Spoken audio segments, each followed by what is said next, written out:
नमस्कार। न्यूज़ार के खास कार्यक्रम में आपका स्वागत है। मैं हूं देवेंद्र कुशवाहा। आज यूपी इन्वेस्टर समिट का आगाज हो चुका है। यहां पर लखनऊ में तमाम देशों के प्रतिनिधि हिस्सा लेने यहां पर पहुंच चुके हैं। कुल मिलाकर देखा जाए तो इस इन्वेस्टर समिट का आयोजन इसलिए किया जा रहा है क्योंकि उत्तर प्रदेश में निवेश बढ़ेगा तो रोजगार सृजन होगा, उद्यम बढ़ेगा और तमाम तरह से जो आर्थिक गतिविधियां हैं उनको गति मिलेगी। सवाल यहाँ पर यह है कि सभी जिम्मेदारियां दी गई हैं, हर तरह की जिम्मेदारियां दी गई हैं। सुरक्षा व्यवस्था के काफ़ी इंतजामात किए गए हैं यहाँ पर। साथ ही साथ जो निवेशक हैं उनको लुभाने का काफ़ी प्रयास किया गया है। सांस्कृतिक कार्यक्रमों का भी आयोजन यहाँ पर किया गया है। 3 दिन तक यह कार्यक्रम चलेगा। कुल मिलाकर के देखा जाए तो यहाँ पर आज इस समिट का उद्घाटन जो है वो प्रधानमंत्री नरेंद्र मोदी करने वहाँ पहुँचेंगे और जैसे ही उद्घाटन करेंगे हम आपको उनके बारे में भी सारी बातें बताएंगे। सवाल और जवाब का सिलसिला भी शुरू होगा। अर्थशास्त्री भी हमारे साथ जुड़ेंगे और हमारे जो वहाँ पर प्रतिनिधि हैं प्रशांत राव वो भी हमारे साथ जुड़ेंगे। वहाँ के पल पल की अपडेट्स आप तक पहुँचाएंगे। तो यहाँ पर स्थितियाँ ये हैं कि अगर इन्वेस्टर समिट होता है, यहाँ पर उद्योगपति आते हैं और यहाँ पर निवेश करते हैं, उद्योग लगाते हैं, तो सबसे बड़ी बात यहाँ पर यह होती है कि वो उस प्रदेश की अर्थव्यवस्था को गति प्रदान करता है और जब गति प्रदान करता है तो देश की अर्थव्यवस्था भी गति प्रदान होती है उसको और उसमें जीवन यापन करने वाले देश में जो भी नागरिक हैं उनके जीवन स्तर में सुधार होता है। तो इसलिए इन्वेस्टर समिट का आयोजन किया जा रहा है। बहुत इंपॉर्टेंट है। 2017 में किया गया था और 2017 के बाद अगर जो 2022 में ग्राउंड ब्रेकिंग सेरेमनी की गई थी, अब इसके बारे में हम आपको धीरे धीरे बताते रहेंगे। लगातार हम इस समिट पर नजर बनाए हुए हैं। न्यूज रूम से हमारी सहयोगी हर्षिता सिंह हमारे साथ बनी हुई हैं। हम इनसे बातचीत करेंगे इसके बारे में और जानने का प्रयास करेंगे कि क्या स्थितियां हैं और क्यों इन्वेस्टर समिट का आयोजन किया जाता है। हर्षिता, हमें दर्शकों को यह समझाना पहले ये जरूरी है कि वास्तव में इन्वेस्टर समिट जो है वो क्यों जरूरी है। जी हर्षिता। 2017 में भी इसका आयोजन हुआ था और अब 2023 में 3 दिन तक ये समिट चलने वाली है। 10 से 12 फरवरी तक इसका आयोजन किया गया है। कुल मिलाकर इसमें कई देशों की कंपनियां जो है सम्मिलित होंगी। 3 दिन तक अलग अलग सत्रों में इसका आयोजन होगा और इसका मुख्य उद्देश्य यही है कि जब इन्वेस्टर्स यहाँ पर आएंगे, फॉरेन कंपनीज यहाँ पर आएंगी तो कहीं ना कहीं प्रदेश की अर्थव्यवस्था मजबूत होगी, लोगों को रोजगार मिलेगा, रोजगार का जो दर है वो बढ़ेगा। तो कुल मिलाकर प्रदेश को सशक्त बनाने, आर्थिक रूप से सशक्त बनाने की कवायद की जा रही है। इस इन्वेस्टर समिट का आयोजन इसीलिए किया गया है ज्यादा से ज्यादा कंपनियां इससे जुड़े, ज्यादा से ज्यादा प्रदेश में इन्वेस्ट करें जिससे कहीं ना कहीं प्रदेश को आर्थिक लाभ मिल सके। बिल्कुल, प्रदेश को आर्थिक लाभ होगा तो देश को आर्थिक लाभ होगा, देश को आर्थिक लाभ होगा तो यहाँ पर जो नागरिक निवास करते हैं उनके जीवन स्तर में सुधार होगा, उनके जीवन स्तर में सुधार होगा तो देश की जीडीपी ग्रो करेगी। सबसे बड़ी बात यहाँ पर यह है। लेकिन सवाल यहाँ पर यह है कि 2017 में जो इन्वेस्टर समिट हुआ था उसमें दिक्कत यह है कि उसमें 11 लाख करोड़ रुपए के निवेश की संभावनाएं जताई गई थी, लेकिन कितना निवेश हुआ अब तक पता नहीं चला। लेकिन निवेश तो हुआ है, निवेश थोड़ा बहुत हुआ है। सवाल यहां पर यह है कि कृषि का जो क्षेत्र है उसमें उत्तर प्रदेश की अगर जो जहां तक बात करें हर्षिता, तो उत्तर प्रदेश में कृषि पर आधारित लोग ज्यादा हैं क्योंकि खेती किसानी वहां ज्यादा होती है, उद्योग धंधे कम हैं। हालांकि गन्ने किसान के लिए जो गन्ना मिले हैं, चीनी मिले हैं, वो तो लगाई गई हैं लेकिन उनकी भी स्थिति बहुत बेहतर नहीं है। ऐसे में सवाल ये उठता है कि अगर जो कृषि क्षेत्र में उद्योग पर निवेश हो तो आपको नहीं लगता कि वहां के लोगों के जीवन स्तर में सुधार आएगा? बिल्कुल देवेंद्र जी, सुधार अवश्य रूप से आएगा क्योंकि कृषि एक ऐसा क्षेत्र है, पूरे भारत को जो है कृषि प्रधान देश कहा जाता है और कृषि की बात की जाए उत्तर प्रदेश में सबसे ज्यादा, जैसे कि आपने भी बताया कि कृषि वहां पर की जाती है। तो अगर इसी क्षेत्र में इन्वेस्टमेंट किया जाएगा जो 2017 में भी किया गया था, कुछ ना कुछ परसेंटेज वाइज लाभ निकलकर जरूर सामने आया होगा। और अभी भी इस तरह के कयास जो है लगाए जा रहे हैं कि 2023 में जो समिट होने वाली है, अगर यहाँ पर भी कृषि के क्षेत्र में इन्वेस्टमेंट किया जाता है तो बिल्कुल किसानों को जो है इससे काफी फायदा जो है पहुंच सकता है, पहुंचेगा भी अगर इन्वेस्ट यहाँ पर ठीक तरह से किया गया, इस क्षेत्र में सही परसेंटेज का इन्वेस्टमेंट किसानों को मिलता है और कृषि के जो क्षेत्र में है वाकई में काफी विकास होगा। कहीं ना कहीं कृषि जो जीवन है, जो किसानों का जीवन है, उनमें भी कहीं ना कहीं सुधार आएगा, बदलाव काफी आएगा और नई नई तकनीकों के साथ फिर किसान जो है खेती कर सकेंगे, किसानी कर सकेंगे और कहीं ना कहीं कृषि के क्षेत्र में जब विकास होगा, प्रदेश को जब कृषि के नए आयाम जब छुएगा प्रदेश, तो कहीं ना कहीं विकास जो है देखिए कृषि के क्षेत्र में भी जरूर देखने को मिलेगा। जी हर्षिता, जैसा कि अभी थोड़ी देर पहले जब हम लोग अपने संवाददाता प्रशांत राव से बातचीत कर रहे थे तो उन्होंने ये बताया था कि कृषि के क्षेत्र में जो रिसर्च का सेक्टर है, कृषि रिसर्च, इसमें निवेश होने की ज्यादा संभावनाएं हैं। अभियांत्रिकी यानी कि जो उपकरण बनाए जाते हैं, कृषि उपकरण, इसमें निवेश होने की ज्यादा संभावनाएं हैं और इसमें निवेश होता भी है। 2017 में भी उन्होंने बताया था कि इस क्षेत्र में निवेश हुआ था और काफी कृषि यंत्र बनाए गए थे, आधुनिक कृषि यंत्र बनाए गए थे जिससे किसानों को सहयोग मिला और जब ऐसे उद्योग लगे तो उसमें रोजगार भी मिला। इस तरह से अगर जो ये देखा जाए कि 10% जो एग्रीकल्चर में निवेश की संभावनाएं जताई जा रही हैं, उसमें अगर जो रिसर्च पर ज्यादा निवेश हो तो कुछ ज्यादा ही विकास हो सकता है।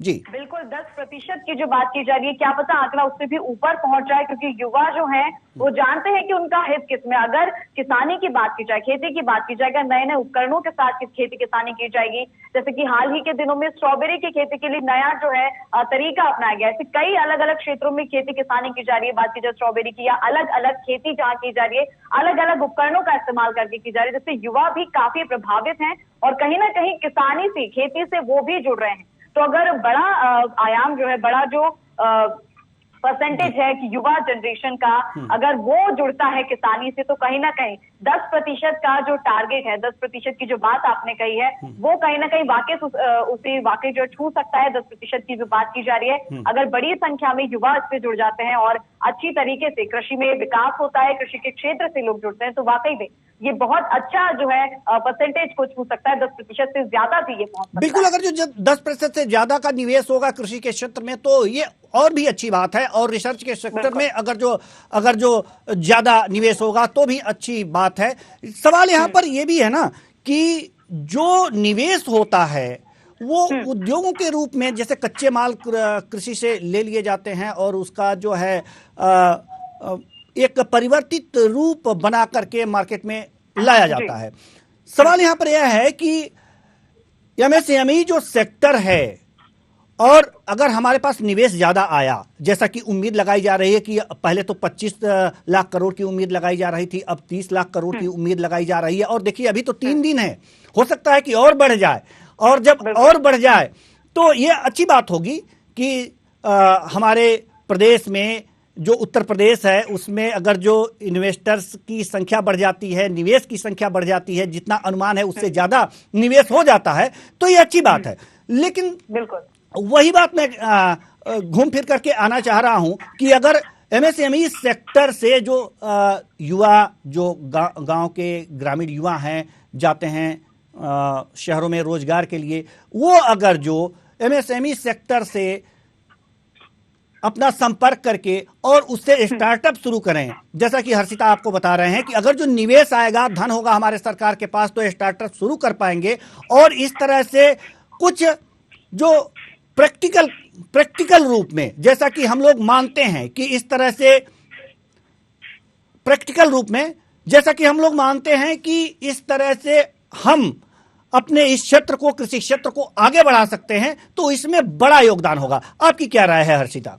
बिल्कुल बिल्कुल सही कहा आपने, हम भी सहमत है आपसे देवेंद्र जी, क्योंकि कहीं ना कहीं स्टार्टअप की जैसे आपने बात की एमएसएमई के जरिए, तो कहीं ना कहीं जैसे कि मैंने पहले भी कहा कि युवा काफी ज्यादा प्रभावित है। आजकल की जो टेक्नोलॉजी आ गई है, आजकल जिस तरह से उपकरणों का इस्तेमाल किया जा रहा है खेती में, और जैसे कि आपने कहा कि अगर निवेश जितना की प्रतिशत की संख्या अनुमानित लगाई गई उससे ज्यादा मिलता है तो बहुत ही अच्छी बात ही होगी। अब सवाल यहाँ पर जैसा प्रैक्टिकल तौर पर आपने कहा, प्रैक्टिकली भी अगर युवा इससे जुड़ते हैं, किसानी को, जैसे मैंने पहले भी कहा, खेती को जो है अच्छा खासा लाभ यहाँ पर मिलने वाला है युवा जब इससे जुड़ेंगे, क्योंकि युवा आजकल सोशल मीडिया से भी जुड़े हुए हैं। तो जब एक युवा कोई काम करता है, किसी फील्ड में वो उतरता है, किसी क्षेत्र जी, हर्षिता हम आपको रोकना चाहेंगे। हमारे साथ हमारे मेहमान पुष्प कुमार साहू जी, जो अर्थशास्त्री हैं, जुड़ चुके हैं। बहुत बहुत स्वागत है आपका हमारे इस कार्यक्रम में। पुष्प कुमार साहू जी, एक बार और हम आपका स्वागत करें। आप तक मेरी आवाज आ रही है? थैंक यू सर, बिल्कुल सर आ रही जी, है। आर्थिक मामलों के जानकार हैं आप। उत्तर प्रदेश में इन्वेस्टर समिट का आगाज हो चुका है और इसी संबंध में हम आपसे चर्चा करेंगे कि, और चर्चा से पहले एक आधारी जानकारी आपसे लेना चाहेंगे।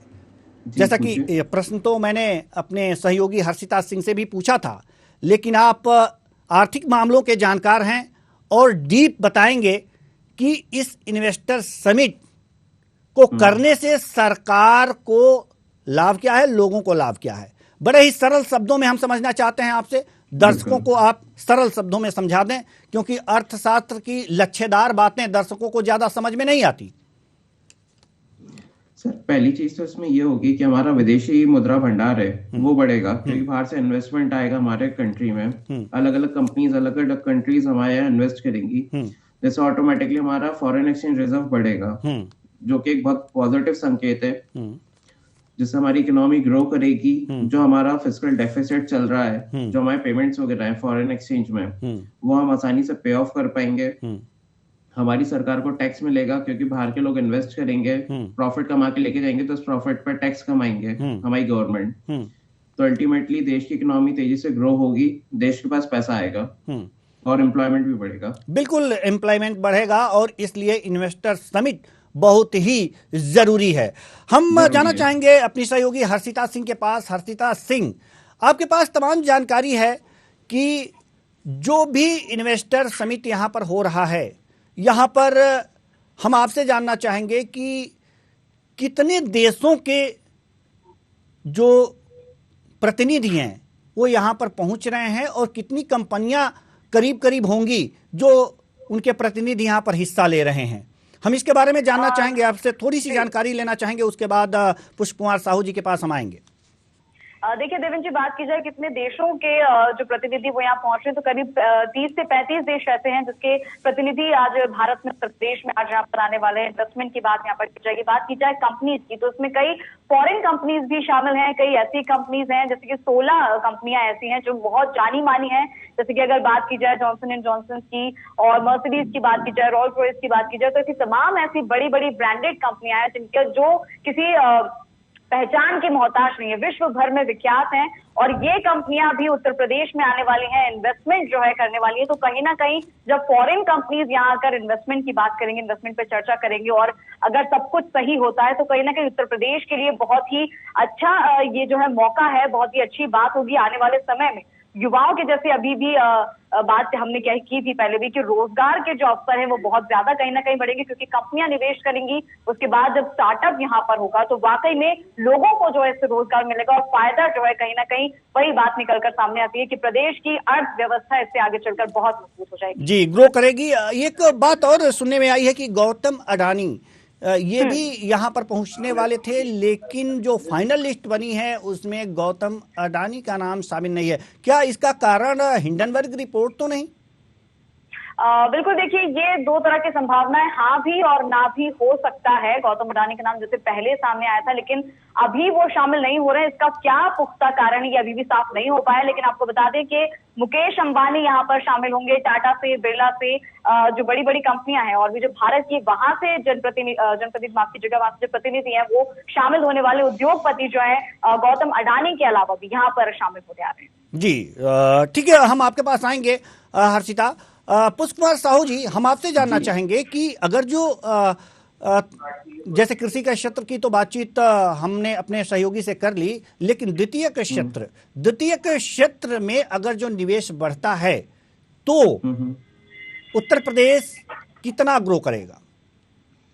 बहुत तेजी से ग्रो करेगा। मैन्युफैक्चरिंग इंडस्ट्रीज यदि वहाँ पे सेटअप हो गई तो, जैसे आप जानते हैं गुजरात आज नंबर 1 है इस चीज में, इंडस्ट्रीज के मामले में, कि वहाँ इंडस्ट्री सेटअप हुई, वहाँ के लोग ग्रो करने लगे, एम्प्लॉयमेंट की मतलब एम्प्लॉयमेंट बढ़ने लगा, तो वैसे यूपी भी ग्रो करेगा जैसे गुजरात ने ग्रो करा है। जी, तो ग्रो करेगा। अब सवाल यहाँ पर यह है कि इंफ्रास्ट्रक्चर के क्षेत्र में भी निवेश की संभावनाएं हैं। अगर आईटी की बात छोड़ दें तो आईटी में सबसे ज्यादा निवेश तो होता ही होता है आईटी सेक्टर में, लेकिन इसके बाद अगर जो निवेश होता है तो वो है इंफ्रास्ट्रक्चर के क्षेत्र में। तो अगर उत्तर बिल्कुल। प्रदेश में इंफ्रास्ट्रक्चर के क्षेत्र में निवेश हो तो लोगों को क्या सुविधाएं होंगी? इंफ्रास्ट्रक्चर बढ़ेगा तो वहाँ पे मतलब जैसे कि रोडवेज बढ़िया हो जाएंगे क्योंकि इंडस्ट्री सेटअप होंगी, तो वहाँ के जितने रोडवेज हैं जो खराब हैं आज वो सुधर जाएंगे, हाईवेज की स्थिति और अच्छी हो जाएगी। साथ ही साथ गवर्नमेंट वहाँ पे इंक्यूबेशन सेंटर्स और अलग अलग सेंटर्स खुलेगी ट्रेनिंग के, जहाँ पे युवाओं को ट्रेनिंग दी जाएगी ताकि वो इंडस्ट्रीज में काम कर सके। तो अल्टीमेटली ग्रोथ ही होना है स्टेट की। जी, तो हमेशा ग्रो होगा अगर जो इंफ्रास्ट्रक्चर के क्षेत्र में निवेश आए तो सड़कें बनेंगी। और अगर जो ये सड़कें, हर्षिता सिंह, हम आपके पास आना चाहेंगे और जानना चाहेंगे, कुछ बड़े ही डीप अध्ययन करती हैं आप, तो हम आपसे समझना चाहेंगे कि अगर इंफ्रास्ट्रक्चर के क्षेत्र में निवेश बढ़ता है, यानी कि निवेश होता है आईटी के बाद, जैसा कि अक्सर होता रहता है, तो इसमें सड़कें बनेंगी, परिवहन के साधन विकसित होंगे, रेल पटरियां बिछाई जा सकती हैं, नए रेल चलाए जा सकते हैं, हवाई अड्डों का विकास हो सकता है। ऐसे में अगर जो सड़कों की बात करें तो सड़कों के यानी कि परिवहन के क्षेत्र में अगर सड़कें गांव में ज्यादा बने तो क्या लगता है आपको? गांव का विकास होगा, ज्यादा सुविधाएं बनेंगी, रोजगार के अवसर का सृजन होगा? जी जी जी बहुत सही सवाल किया आपने, बहुत ही जरूरी सवाल भी किया आपने, क्योंकि जिस तरह से यूपी सरकार जो है अभी भी कई सारे प्रोजेक्ट चला रही, जिसके तहत बड़ी बड़ी जो है इंफ्रास्ट्रक्चर की बात यहाँ पर की जा रही है, जो हाईवेज बनाए गए हैं और जिस तरह से लगातार एयरपोर्ट का निर्माण हो रहा है, लगातार परिवहन को सुगम बनाने की कवायद वहां पर की जा रही है, लगातार काम चल रहा है, प्रोजेक्ट वहां पर चलाए जा रहे हैं। और जो सड़कों को गाँव से जोड़ने की आपने बात की, बहुत ही सही बात की। और अगर ऐसा भी पॉसिबल होता है कि अच्छी सड़कें गांवों तक पहुंच सके तो कहीं ना कहीं ग्रामीण जो लोग हैं, ग्रामीण जो जनता है, वो भी कहीं ना कहीं प्रभावित होगी, वो भी कहीं ना कहीं प्रोजेक्ट से जुड़ेगी और उनके लिए भी आगे चलकर अच्छा एक मौका निकलकर सामने आ सकता है कि इस तरह के बड़े बड़े प्रोजेक्ट, इंफ्रास्ट्रक्चर की बात की जा रही है, कहीं ना कहीं रोजगार ग्रामीण क्षेत्रों तक भी पहुंचेगा, लोग इन इंफ्रास्ट्रक्चर के प्रोजेक्ट से जुड़ सकेंगे, तो कहीं ना कहीं डेवलपमेंट जो है, विकास जो है, ग्रामीण क्षेत्रों तक भी जरूर पहुंचेगा। जी, ग्रामीण क्षेत्रों तक विकास जरूर पहुंचेगा। हमारे साथ प्रशांत राव, संवाददाता हमारे लखनऊ से जुड़ चुके हैं। जी प्रशांत राव, हम आप जानना चाहेंगे कि इस समय की स्थितियां क्या हैं, कितनी कितनी प्रगति हुई है, लोगों का आना जाना कितना उसमें तेजी आई है, और जो उद्योगपति हैं क्या अभी वहां पर कार्यक्रम स्थल पर पहुंच रहे हैं कि नहीं? तमाम जानकारियां दीजिए, अभी अपडेट। जी देवेंद्र जी, बिल्कुल। देखिए, कार्यक्रम का कहा जाए कि पूरी तरीके से पुरजोर तरीके से तैयारी है, वो पूरी हो चुकी है और तमाम जो इन्वेस्टर्स हैं जो इस कार्यक्रम में शामिल होना है जिनको, वो पहुंच चुके हैं। मैं अपने कैमरामैन से कहूंगा ये जो मुख्य द्वार है इसको दिखाएं और इस मुख्य द्वार से तमाम लोगों को प्रवेश करना है। और ये इन्वेस्टर समिट को लेकर सारे गेट नंबर 2 बनाया गया है, लोग जो है एंट्री कर रहे हैं और साथ ही साथ यहाँ जो विदेशी मेहमान आएंगे उनके स्वागत के लिए जो उनके राष्ट्र ध्वज है वो लगाए गए हैं। तो पूरी तैयारियां यहाँ जोरों पर हैं और मेहमान लगभग ज्यादातर पहुंचे। तो दूसरी तरफ आप तस्वीरें देखते हैं, जो इन्वेस्टर्स हैं वो सब लोग यहाँ पहुंच रहे हैं एक एक करके, और ये पूरी व्यवस्था की सुरक्षा का यहाँ चौबंद पूरा जो इंतजाम किया गया है और उसी के तहत आज लोग यहाँ इस कार्यक्रम में शामिल हो रहे हैं। बड़ी संख्या में 10,000 से ज्यादा आज मेहमान यहाँ इस कार्यक्रम में शामिल हो गए। पूरी भव्यता से यहाँ तैयारियां की गई हैं। आप पीछे लाइन जो है ये इन्वेस्टर्स लाइन है, केवल यहाँ पर इस इलाके में इस रोड पर इन्वेस्टर्स ही यहाँ से निकल सकते हैं, उनको ही अनुमति दी गई है। और ये जो गेट नंबर 2 अभी मैंने आपको बताया देवेंद्र जी, यहाँ से एंट्री मिल रही है, ठीक यहीं पर महर्षि वाल्मीकि हॉल है जिसमें प्रधानमंत्री नरेंद्र मोदी आज संबोधन देंगे अपना। करीब 10,000 से ज्यादा लोगों को योगी आदित्यनाथ मौजूद रहे। और खासकर अगर बात की जाए कि जो तैयारियों का जो माहौल पूरा तैयार किया है उसमें सबसे बड़ी भूमिका अगर उत्तर प्रदेश में देखी जाए तो सूचना विभाग की रही है। सूचना विभाग के निदेशक शशि सिंह और उसके साथ ही जो यहाँ के गृह विभाग के मुखिया हैं संजय प्रसाद, उन्होंने बहुत बड़ी भूमिका निभाई है इसमें। और साथ ही क्योंकि इस इन्वेस्टर समिट के जो प्रभारी हैं अभिषेक प्रकाश IAS, उनकी भी एक बड़ी भूमिका है। कमिश्नर है डॉक्टर रोशन जैकब, डीएम कानपुर सूरपाल गंगवार, इसके साथ अन्य गिनत अधिकारी जिन्होंने दिन रात एक किया है इस कार्यक्रम को सफल बनाने को लेकर यहाँ पूरी भव्यता से तैयारियां की जा रही हैं। आप देख सकते हैं कि पीछे जो है ये एंट्री लगभग सभी यहाँ पूरी कर रहे हैं गेट में। यहाँ पूरी तरीके से सुरक्षा के इंतजाम किए गए, मेटल डिटेक्टर लगाए गए हैं ताकि कोई अनहोनी ना हो सके और किसी भी तरीके से यहाँ पर कोई आपराधिक प्रवृत्ति ना हो, उसको लेकर सुरक्षा के कड़े इंतजाम हैं अभी भी, और किसी भी तरीके से किसी को कोई अनहोनी ना हो उसको लेकर पुलिस प्रशासन व्यवस्था भी मौजूद है। दूसरी ओर आपको दिखाते हैं डॉग स्क्वाड के लोग भी हैं जो यहाँ सघन चेकिंग अभियान जारी किए हुए हैं। पुलिस बल भारी संख्या में यहाँ मौजूद है और ये पीछे ग्राउंड बनाए गए हैं बड़े, जहाँ वीआईपी जो पार्किंग होगी वाहनों की, ताकि किसी को भी यानी कुछ ऐसे वृद्ध जन है जो उद्योगपति हैं जिनके कार्यक्रम स्थल तक पहुंचने में कोई परेशानी ना हो। और इधर जो है एटीएस का एक दस्ता भी है जो सुरक्षा में लगाया गया है, स्टेट पुलिस वो भी लगाए, एटीएस के विशेष कमांडो लगाए गए हैं। और सबसे आपको बता दूं देवेंद्र जी, यहाँ पर अगली बार जो कार्यक्रम की तैयारियों में शिक्षा व्यवस्था में जो जवान लगाए गए हैं उनकी जो आयु रखी गई है वो 25 से 35 साल की है, और जिन्हें हिंदी के साथ इंग्लिश का अच्छा ज्ञान हो, खासकर उन जवानों की या अधिकारियों की ड्यूटी लगाई गई है।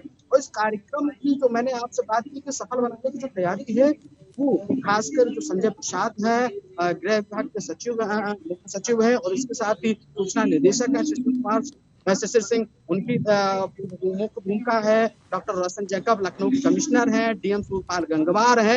इन्होंने बहुत मशक्कत की है और एक रूट प्लान तैयार की गई। अभी किसी भी तरीके की कोई भी परेशानी या असुविधा की बात सामने नहीं आई है। लोग सुगम तरीके से अपना जो यहाँ एंट्री कर रहे हैं, कार्यक्रम में पहुंच रहे हैं। पार्क बनाई गई है जिसमें जो वीआईपीज हैं उनकी गाड़ियां यहाँ पर पार्किंग होंगी। और इसके साथ ही प्रधानमंत्री नरेंद्र मोदी भी यहीं थोड़ी दूर पे हॉल बना हुआ है जिसमें वो संबोधन करेंगे। जी प्रशांत, हम आपसे जानना चाहेंगे कि अब पल पल वो पल करीब आता जा रहा है जब प्रधानमंत्री नरेंद्र मोदी वहां पर आएंगे, इसलिए प्रशासन और तेज और चौकस होता जा रहा होगा। जी, क्या स्थितियां हैं इस समय?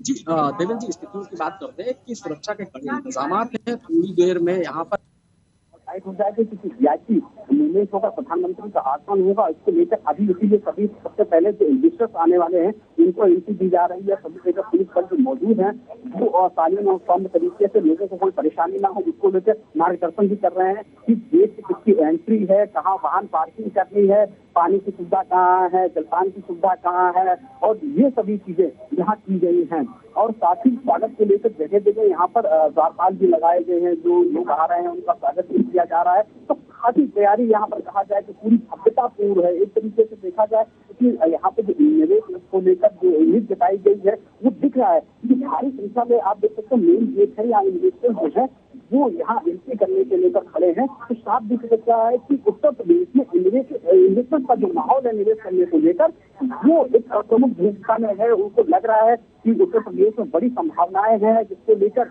यहाँ इन्वेस्ट किया जा सकता है। मुख्यमंत्री योगी आदित्यनाथ ने जो माहौल बनाया है सुरक्षा को लेकर और नीति नियम को लेकर कि ताकि किसी भी उद्योगपति को परेशान ना हो, तमाम तरीके के विभागों की एनओसी लेनी पड़ती है, उसको लेकर सिंगल विंडो का जो कार्यक्रम यहाँ तैयार किया गया था केंद्र सरकार की मदद से। तो साथ कई बार मुख्यमंत्री योगी आदित्यनाथ ने अपने संबोधन में कहा है कि प्रधानमंत्री नरेंद्र मोदी की प्रेरणा से उत्तर प्रदेश में डबल इंजन की सरकार लगातार ग्रोथ भी कर रही है। और ये हैशटैग कल ट्विटर पर भी ट्रेंड हुआ था। करीब 14,000 लोगों ने इसे रिट्वीट किया था और करीब 20,000 से ज्यादा लोगों ने इससे कमेंट भी किए हैं। और इसकी जो रीच रही है वो करीब 15 लाख लोगों तक इसकी रीच रही है। तो बहुत बड़ी अपॉर्चुनिटी है उत्तर प्रदेश को लेकर कि किस तरीके से निवेश करने को लेकर तमाम जो बड़े उद्योगपति हैं वो जी प्रशांत, जैसा कि आप उद्योगपतियों की बात कर रहे हैं तो उद्योगपतियों की लिस्ट में गौतम अडानी भी आने वाले थे।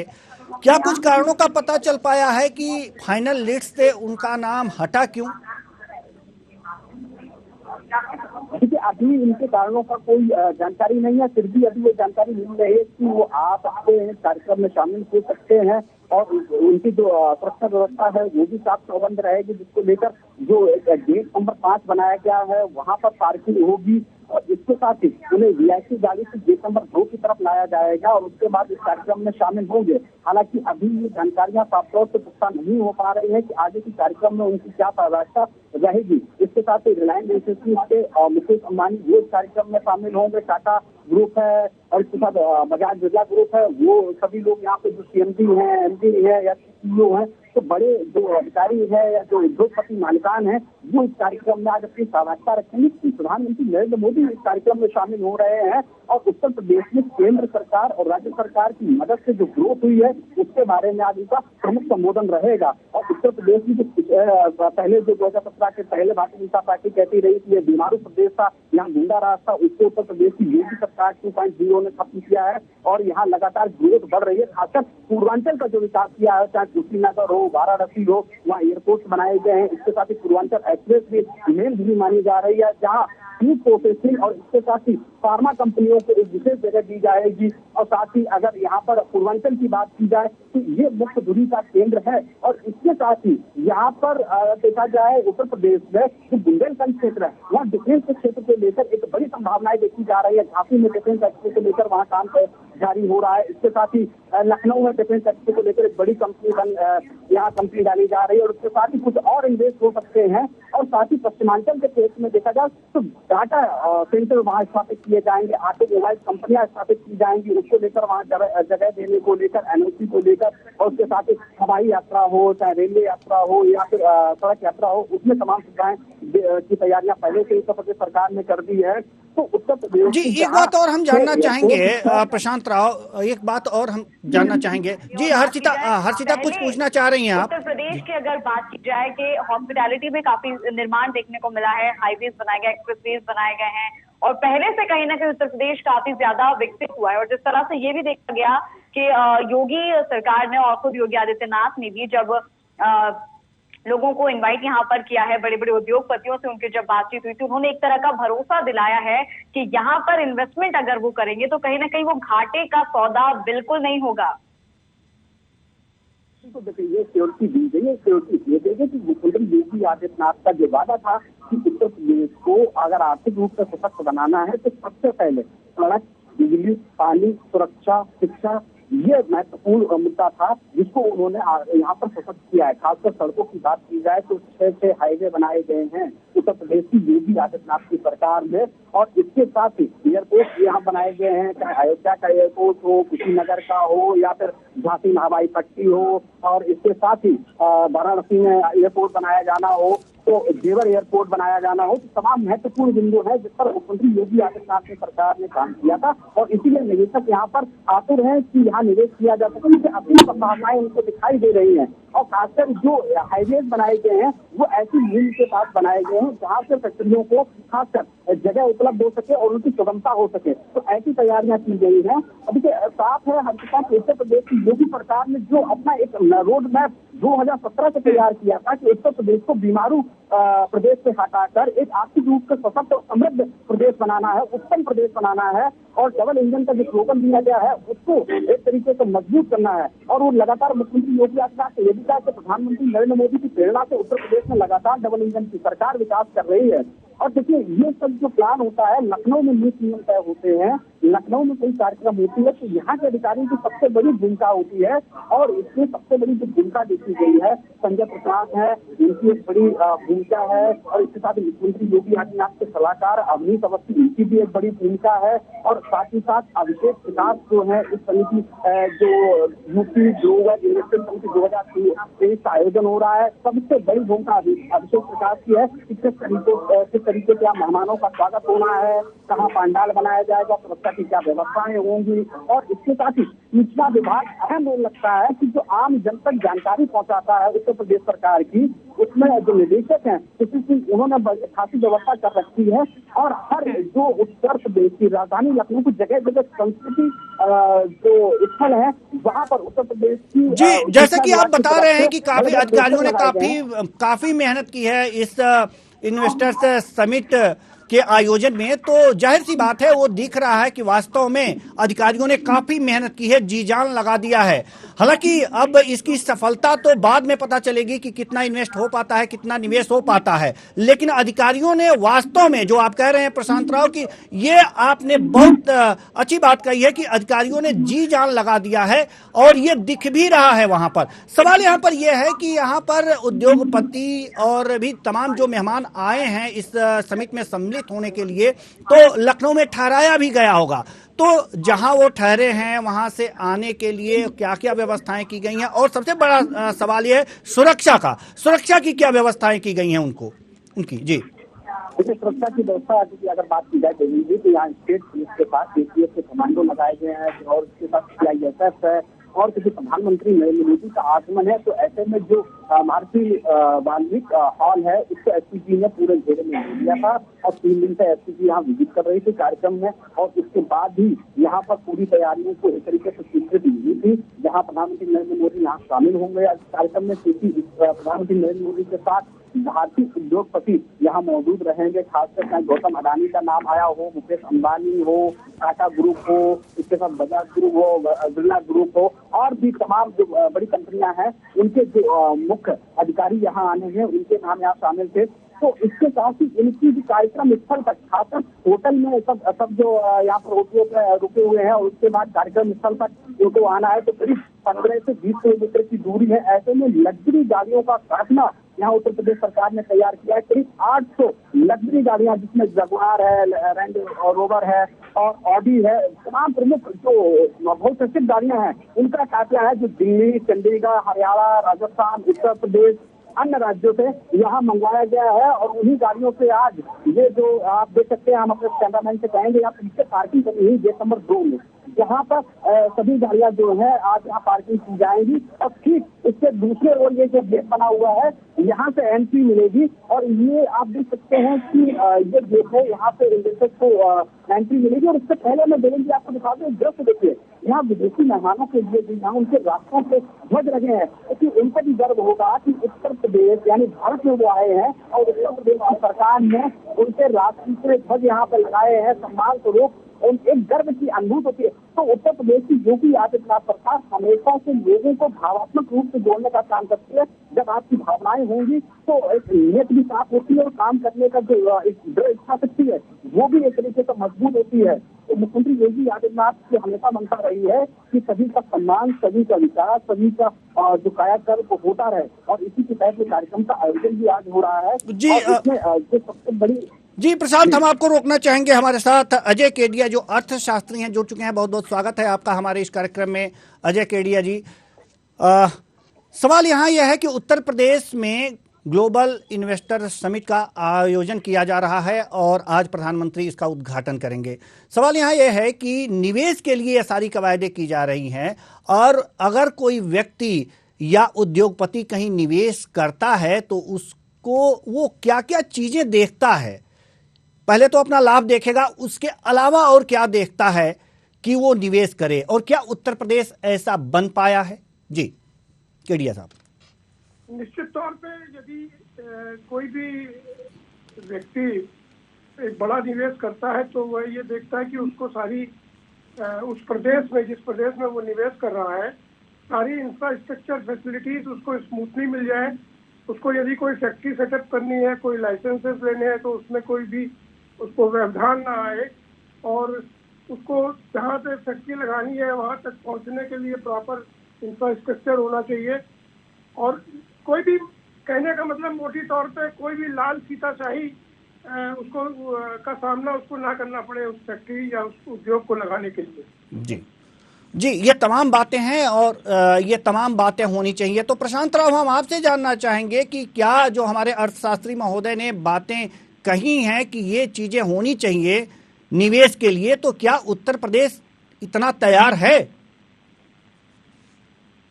इंफ्रास्ट्रक्चर होना चाहिए और तमाम जो लाइसेंस होती है उनकी प्रक्रिया अगर सरल होगी तो कोई भी उद्योगपति या बड़ा जो उद्योग घराना है वो निवेश करने को लेकर पीछे नहीं हटता है। क्योंकि सबसे बड़ी जो कानूनी प्रक्रिया होती है किसी भी विभाग का लाइसेंस लेने को लेकर, जिसमें अधिकारियों को या उद्योगपतियों को जगह जगह चक्कर काटने होते हैं, कानून से गुजरना होता है, उसको भारत की मोदी सरकार ने, उत्तर प्रदेश की यूपी सरकार ने सरल काम करने का काम किया है। अब एक ही सिंगल विंडो पे तमाम जो विभागों के एनओसी होंगे, लाइसेंस होंगे, वो मिल सकते हैं। और इसके साथ इंफ्रास्ट्रक्चर की बात की जाए तो उत्तर प्रदेश में 6 स्टेट हाईवे और इसके साथ ही यहाँ पर 6 एयरपोर्ट बनाए हैं, हवाई पट्टियां मौजूद हैं, बिजली की व्यवस्था सबसे ज्यादा की है, क्योंकि बिना बिजली के ये जो फैक्ट्रियां हैं वो संचालित नहीं हो सकती हैं। तो ऊर्जा के क्षेत्र में भी उत्तर प्रदेश सरकार ने बहुत तेजी से काम किया है।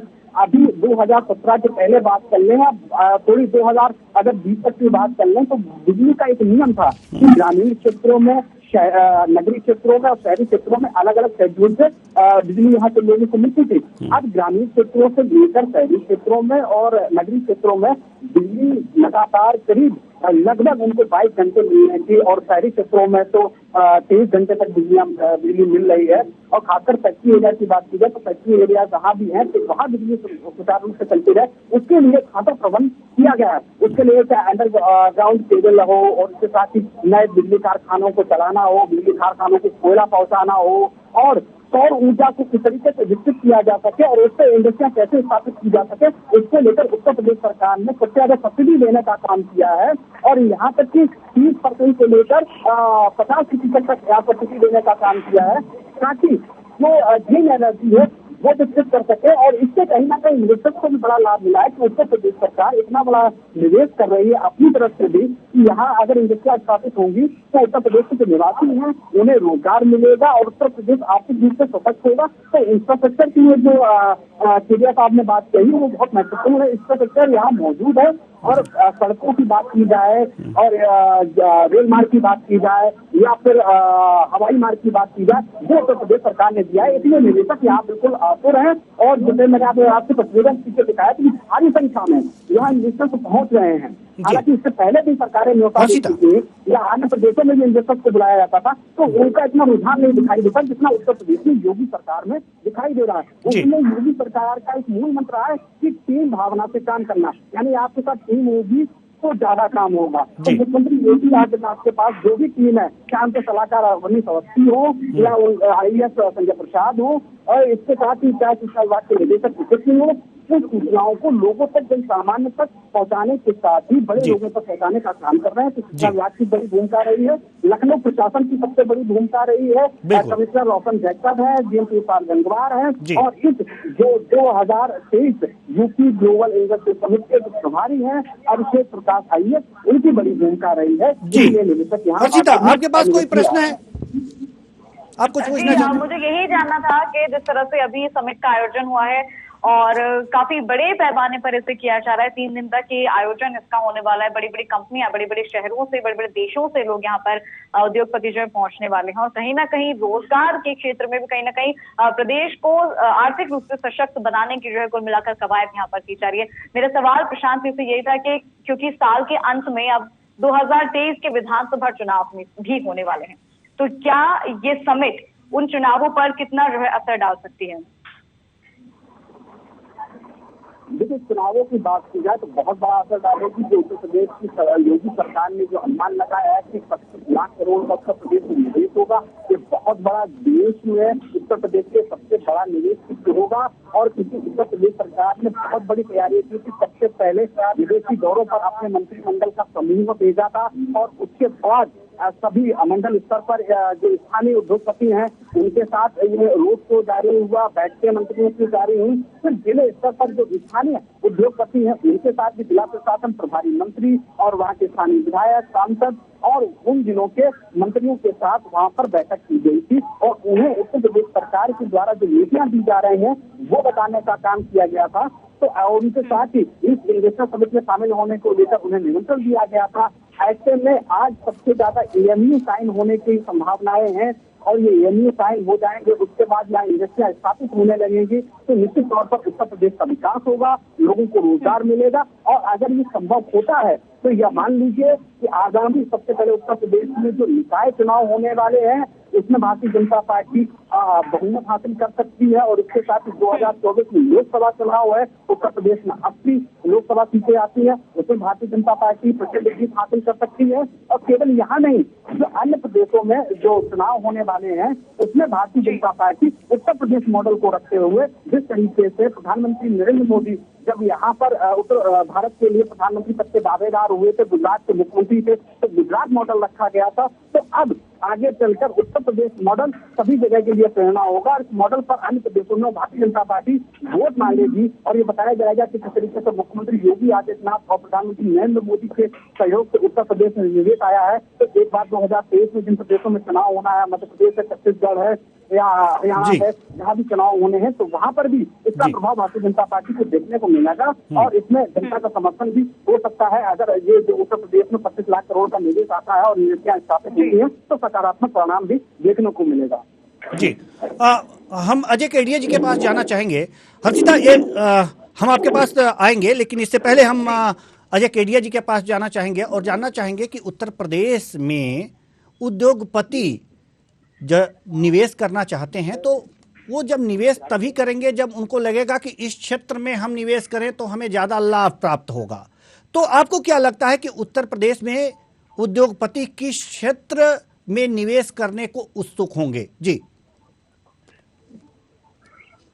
देवेंद्र जी, मेरे हिसाब से उत्तर प्रदेश एक ऐसा प्रदेश है भारतवर्ष का जहां में हम विशेष तौर पे ये नहीं कह सकते कि किसी विशेष क्षेत्र में इन्वेस्ट करने से ज्यादा फायदा होगा।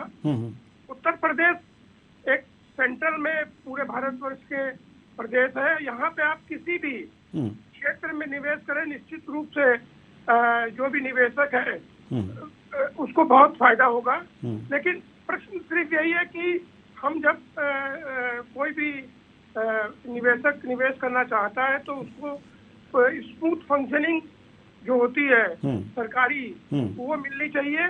और यदि उसका निवेश उसने निवेश किया है तो आगे जब वो फैक्ट्री चलाता है तो उसमें भी किसी भी प्रकार की सरकार की तरफ से या किसी भी मशीनरी तंत्र की तरफ से कोई भी उसको हिंड्रेंस या कोई परेशानी नहीं आनी चाहिए। उसको एक स्मूथली काम करने का एटमॉस्फेयर मिलना चाहिए। बाकी निवेशक के लिए तो देखिए ऐसा है कि वो मल्टी टैलेंटेड होते हैं। किसी भी क्षेत्र के निवेशक किसी भी क्षेत्र में जाके अपना निवेश करके और वहाँ के उस प्रदेश को, उस क्षेत्र को रोजगार प्रदान करते हैं। वहाँ पे डेवलपमेंट्स होते हैं। आज किसी भी रिमोट एरिया में कोई फैक्ट्री लगती है तो निश्चित तौर पे वहाँ रहने की एक कॉलोनी बनती है, वहाँ पे लोग का मूवमेंट चालू होता है, वहाँ पे दुकानें खुलती है। तो इस सब चीज़ों को देखते हुए एक रोजगार सभी लोगों को मिलता है, चाहे वो डायरेक्टली रोजगार मिले किसी नौकरी के रूप में या इनडायरेक्टली किसी आप अपनी कोई दुकान या कोई भी ऑफिस खोल के बैठते हैं जिससे कि आपको काम मिलता है। तो निवेशक के लिए कोई ऐसा विशेष जरूरी नहीं है कि वो एक कोई यूपी के अंदर एक विशेष मतलब यूपी एक ऐसा प्रदेश है जहां निवेशक किसी भी क्षेत्र में निवेश करे तो उसे लाभ होगा। आपके कहने का तात्पर्य यह है। लेकिन जो प्रशासनिक क्रियाकलाप है वो स्मूथ हो तो निवेशक ज्यादा उत्साहित होकर के वहां पर निवेश करेगा। तो ज्यादा स्मूथ बनाने के लिए सरकार ने क्या कवायदे की हैं प्रशांत राव, हम ये आपसे समझना चाहेंगे। आपको ताजा अपडेट यहाँ पे रुजू करा दें। प्रधानमंत्री नरेंद्र मोदी का जो आने का संकेत मिल चुका है और ये जो हेलीकॉप्टर है वो कार्यक्रम स्थल के चारों ओर यहाँ घूम रहे हैं। आपको तस्वीरें मैं दिखाने की कोशिश करूंगा, कैमरामैन से कहूंगा कि जो दिखाएगा। हालांकि सनलाइट है तो थोड़ी तस्वीरें जो है दर्शकों को कम मिल पाएंगी और हो सकता है कि विजिबिलिटी ना हो, लेकिन यहाँ जो हेलीकॉप्टर की गड़गड़ाहट है वो सुनी जा सकती है। तो प्रधानमंत्री नरेंद्र मोदी का 10:10 तक एयरपोर्ट का आगमन है और वो संकेत मिल चुके हैं। पीछे और आप देखिए तो जो यहाँ पर सुरक्षा के कड़े इंतजाम किए गए हैं। यहाँ जो सुरक्षा जवान है वो शायद है, लोगों को यहाँ बॉम्ब स्क्वाड जत्था है वो यहाँ मौजूद है कि प्रधानमंत्री नरेंद्र मोदी थोड़ी देर में यहाँ यानी केवल 10 मिनट बचे हैं कार्यक्रम स्थल पर आने को लेकर। यहाँ जो सुरक्षा एजेंसियां हैं वो अलर्ट मोड पर है, यहाँ पूरी तैयारियां कर ली गई है और जो कार्यक्रम स्थल बनाया गया है जो डिफेंस एक्टिव मैदान, वहाँ चारों तरफ हेलीकॉप्टर घूम रहे हैं, सेना के हेलीकॉप्टर है जो इसका जायजा ले रहे हैं, सुरक्षा का जायजा ले रहे हैं, ताकि सिक्योरिटी क्लियरेंस के बाद प्रधानमंत्री नरेंद्र मोदी एयरपोर्ट से निकल सकें। ये पूरी अपडेट है थोड़ी देर में, यानी कि ठीक 10 मिनट बाद प्रधानमंत्री नरेंद्र मोदी एयरपोर्ट पर पहुंचेंगे और उसके बाद कार्यक्रम स्थल पर आएंगे। और इसके साथ जो इन्वेस्टर्स है, अभी भी मैं अपने कैमरामैन को कहूंगा कि पीछे की तस्वीरें दिखाएं, भारी संख्या में इन्वेस्टर्स यहाँ पर अभी भी मौजूद हैं और अंदाजा लगाया जा सकता है कि उत्तर प्रदेश में एक बड़ी संभावनाएं जो आती जा रही थी वो देखने को मिल रही हैं। जी प्रशांत, आप नजर बनाए रखिए और जो हमारे साथ अर्थशास्त्री अजय केडिया जुड़े हैं, बहुत बहुत धन्यवाद आपका, आप हमारे साथ जुड़े और इस चर्चा में हिस्सा लिया। तो कुल मिलाकर के देखा जा रहा है कि यूपी इन्वेस्टर्स समिट का आगाज उत्तर प्रदेश में हो गया है। प्रधानमंत्री जल्द ही वहां पहुंचने वाले हैं और जल्द ही प्रधानमंत्री जैसे ही पहुंचते हैं हम आपसे पुनः रूबरू होंगे और सारे कार्यक्रम पर नजर बनाए रखे हैं, हम आप तक उसको पहुंचाते रहेंगे। बहुत बहुत धन्यवाद सभी मेहमानों का जो हमारे साथ जुड़े हुए थे। तो हम जल्दी ही आएंगे आप यूपी इन्वेस्टर समिट के और तमाम बातें लेकर, जानकारियां लेकर।